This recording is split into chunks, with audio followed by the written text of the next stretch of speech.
Hi everyone, Mr. T's read with me. I've got my PJs, my blanket and a teddy. So I'm ready for a story. Are you ready too? Excellent.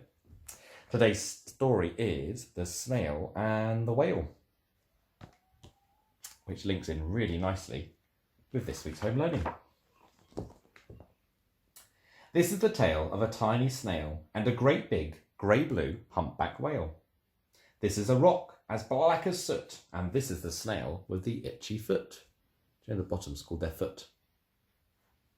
The sea snail slithered all over the rock and gazed at the sea and the ships in the dock. And as she gazed, she sniffed and sighed. The sea is deep, the world is wide, how I long to sail, said the tiny snail.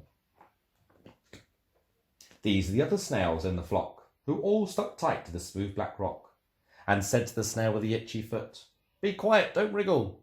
Sit still, stay put."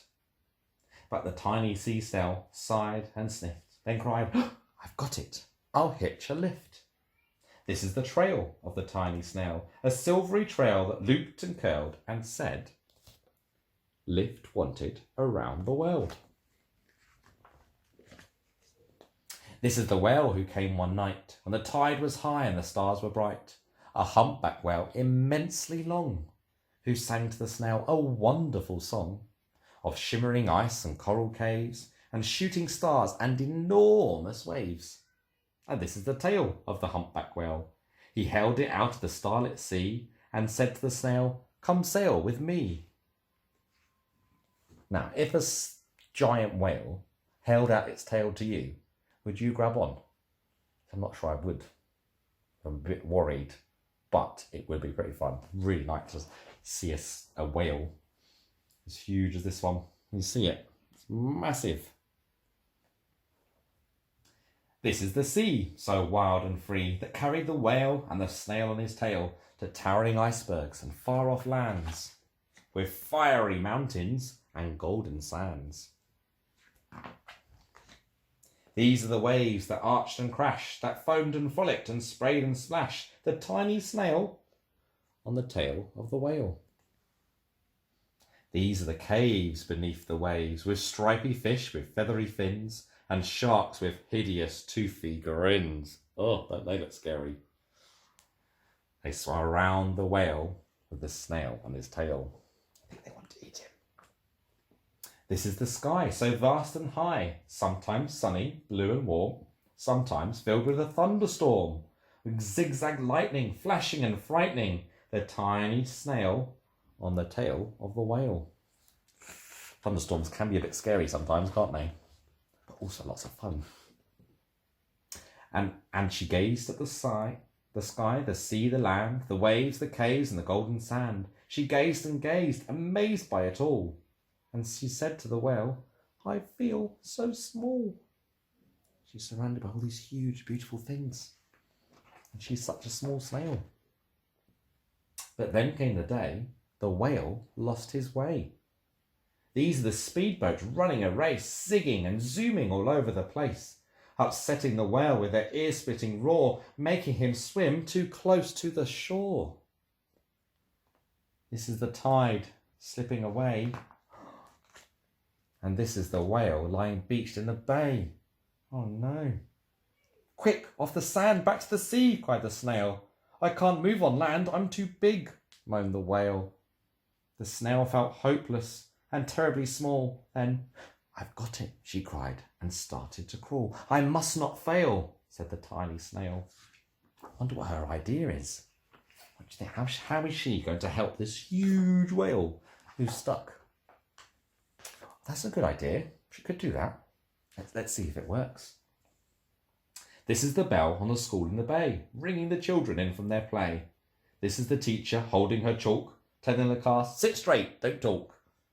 This is the board, as black as soot, and this is the snail with the itchy foot. "A snail, a snail!" The teacher turns pale. "Look," said the children, "it's leaving a trail." This is the trail of the tiny snail, a silvery trail saying, "Save the whale." She's telling everyone the whale needs saving. That's a good idea. These are the children running from school, fetching the fireman digging a pool, squirting and spraying to keep the whale cool. This is the tide coming into the bay, and these are the villagers shouting hooray as the whale and the snail travel safely away. Oh, that's good. Back to the dock and the flock on the rock, who said, how time's flown, and haven't you grown? And the whale and the snail told their wonderful tale of shimmering ice and coral caves, and shooting stars and enormous waves, and of how the snail, so small and frail, with her looping, curling, silvery trail, saved the life of the humpback whale. Then the humpback whale held out his tail, and on crawled snail after snail after snail. They all want to go on this journey now, to see all these shimmering caves. And they sang to the sea as they all set sail on the tail of a grey-blue humpback whale.